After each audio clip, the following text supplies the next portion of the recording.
Thank you so much for joining me on stage today. I understand you're a very coveted person right now. You have very little time to think about anything else. And we only have 15 minutes, so off we go. Oh, that's a luxury. In your book, that's a luxury. What are American expectations when it comes to the summit? Well, I think I've been pretty clear in communicating sort of what we expect, and President Trump and the White House have been consistent as well. We want 5% on defense and defense-related spending, and I think we are at this moment going to get all allies on board on that, and it's a historic moment. It's probably one of the most consequential moments in this alliance's history. And what we're going to see is we're going to see a renaissance of our defense industries, both here on the European continent and in North America with Canada and the US. You're going to see a recommitment not only to Article 5, but Article 3 as well, which says that each country will invest in the collective defense, but also the individual defense. And so if you're going to see countries that have unique needs that they'll have to address, and at the same time, because of what you heard the previous panel talking about, the innovation, the defense manufacturing base, all of those things working together, we're going to have a strong alliance. We're going to have a lethal alliance, and most importantly, that strength is what's going to deliver peace for generations to come, because no one will want to mess with NATO and the alliance. And so it's a very exciting moment. I'm honored to be here as the United States ambassador to NATO. And we've accomplished a lot in the less than 90 days that I've been here, and the less than 6 months this administration's been in place. So in the last 6 months, there's been, I'm not going to say it's an elephant in the room because everybody's been talking about... You're not calling me an elephant. No. I'm not that big. Goodness gracious. I did say crack a joke, so thank you for doing that. No, but the question is, of course, the future of the alliance, and how do the United States see the future of NATO? I know you know that the press has been going crazy a little bit. Can you just give me the truth? Well, that's kind of their job, right? The press goes crazy no matter what we say. But I think we've been very clear. We, as the United States of America, and you look at kind of how we are deployed globally, you look at the strategic challenges that the United States faces on an ever more dangerous world. And I see this transition to Europe taking over primary responsibility for the traditional defense of Europe, a project that's been 76 years, almost 77 years in the making. I think this is a real moment. And at the same time, the United States isn't going anywhere, and I've said that many times, and I know you've heard me say it. The United States is going to be a reliable ally, and as you've seen over the last several days, the United States capability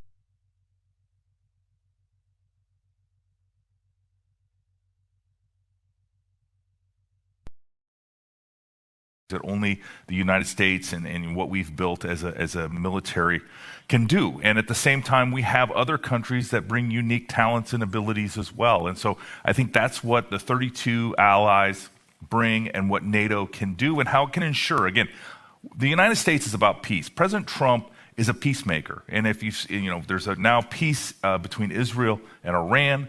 We're hoping that we can get to a peace deal in the Ukraine war, which is just awful, and there's no military solution for that, and so we need peace there as well. And President Trump and together with our allies brought peace between Pakistan and India. I mean, there's just there's so many places. We want everybody to flourish. We want all of humankind on the planet to prosper and to achieve what they possibly can without conflict, without war.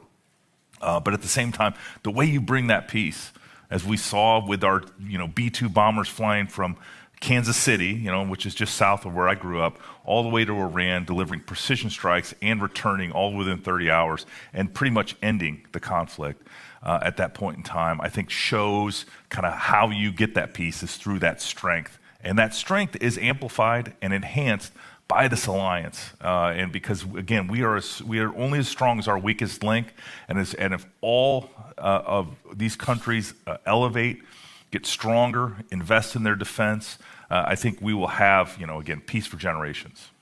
I think it's a very important message for mostly Europeans because they constantly worry about American engagement and, is there a NATO without the US, et cetera, We've never been more engaged. That's the thing I sound like a broken record, and I'm sure there are people in this room that have heard me say this in many different places, whether it's in Estonia or Latvia or in Turkey, wherever I've been. The United States isn't going anywhere.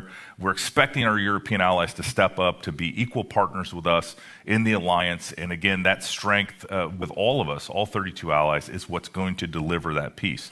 But the United States is here to stay. So the SecGen said this morning in this room, actually, stop worrying about the Americans and instead focus on investing on defense, which brings me to my next... It's a great message. It's a good message, right? I think it deserves to be re-emphasized.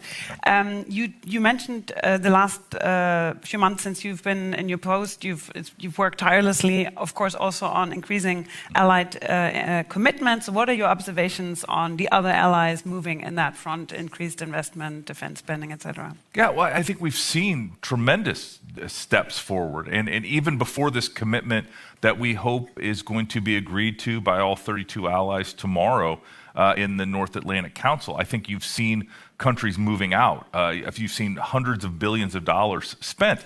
I think most importantly, and I think one of the things that I think has been driving this has been Germany.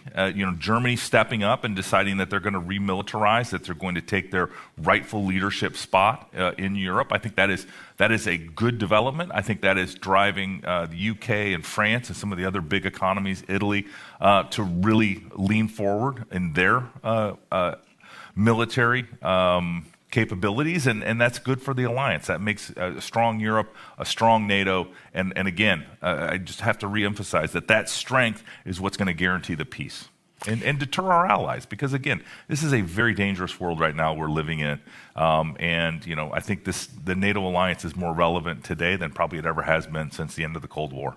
I don't know if you remember this, but a few years ago, actually, I think almost a decade ago, one of the themes of a summit, I can't remember which one, was defense matters. I don't think today we're even questioning that. I think it's so obvious.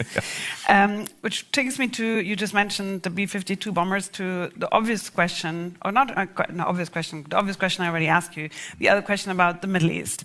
We're sitting here in The Hague, we're talking a lot about transatlantic security, European security, but of course the Middle East is one of the neighbors, regions of NATO's. How do the events of the last few days influence the discussions that you're having at the summit?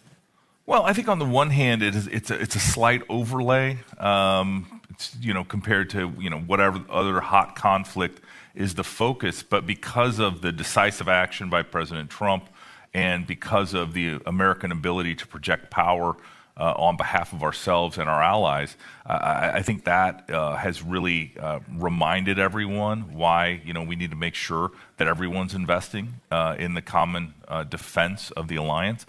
But I don't want to get ahead of the president. The president is probably going to be getting on a plane here just shortly, and we're expecting that he might deliver some remarks. And so I don't want to sort of like steal what he might say, nor do I claim to be able to read his mind and know what he's going to say, but I think he is, he is through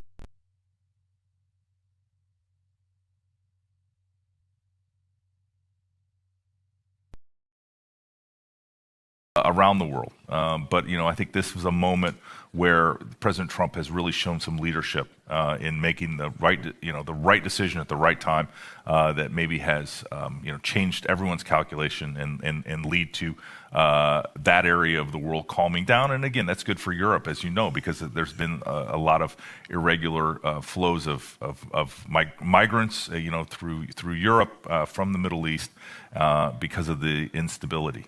And so hopefully with Syria now appearing to be stable, with Iran maybe in check a little more than they had been, I think we could really see a generational moment here where the Middle East is more stable than it has been in a while. We have a few minutes left, so I can ask you a bonus question, actually. Sure. Don't worry, it won't be scary. In the last few months, what has surprised you in a positive way about your interaction with European counterparts? Well, I haven't been surprised by anything because ultimately countries and their representatives represent their national interests ultimately. I think the interesting thing about the multilateral relationship inside NATO is how collegial it is and how much we work on a daily basis together with all of our allies. I think what I have been, sort of, if you're going to say surprised, what I've been mildly surprised with, but also expected, was just how willing everyone's been willing to roll up their sleeves and to actually, put pen to paper, get the work done, draft a statement to come out of this heads of state and heads of government meeting that is impactful, consequential, and historic. And so that's been refreshing, I think is the better word, instead of surprised. It's been refreshing to see everyone roll up their sleeves and really get to work. We didn't have a lot of time, so President Trump obviously was sworn in on January 20th. I was sworn in on April 2nd. And that hasn't not been a lot of time to get this done. But thankfully, 31 other allies, together with the U.S. mission in NATO and the great staff that I have there, we're already working on this. And I was able to step into the role and to continue to push it forward. And hopefully tomorrow we'll have again one of the most historic, consequential moments in the alliance history. And we're looking forward to it.